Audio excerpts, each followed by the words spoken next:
Car सकाळर बड़ खबर सकाळर latest update गुणी गारेडी पूजा बेले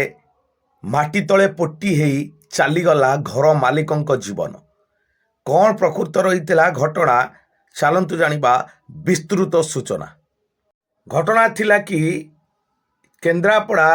तालकोणा अंचलर जगबंधु महाराणांकर आज अतड़ा खसी मृत्यु होइछि। ए अतड़ा खसिबा पछरे अनेक कारण रही जहाँ शुणिले आपणक लोममूल टांकुरी उठिब काले किछि गुणिया तांत्रिक कही जगबंधु महाराणा को घर तले ही एक अतृप्त आत्मा रही जहाँ तांको बारंबार हैरान करुच्ची एवं से घर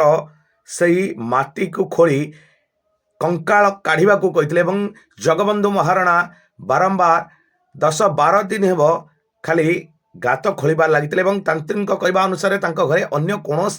लोकों पाद न पड़ा दरकार पाद पड़े ही आहरी भयंकर क्षति हम से कौन लोक घर को जावासवा करूनते जो एभली एक अभावन घटना घटीगला। प्राय पाखापाखि 6 फुट रु 8 फुट गात खोली सारी तांत्रिक मैंने जगबंधु को तल को जा माटी ऊपर को दबा गोटे फाउड़े किसी माटी हाणिबा क्षणिके माटी अटड़ा खसी जगबंधुंकर अवस्था गुरुत्व रही संगे संगे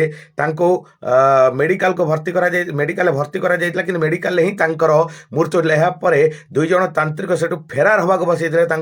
उद्युक्त ग्रामवासी लोक ही माड़ी बसैते पुलिस को जीवा देते कौन प्रकृत सत्यासत्य ताकू एबे भी नहीं इन्वेस्टिगेशन चली नहीं प्रचुर परिमाण गाँ लोक भिड़ होते नाई नथिबा परिस्थिति देखा मिलता एक एमिटी अभावनीय घटना घटीगला पालकोणा ग्राम जहाँ सकाळ लाटेस्ट अपडेट सकाळ बड़ खबर।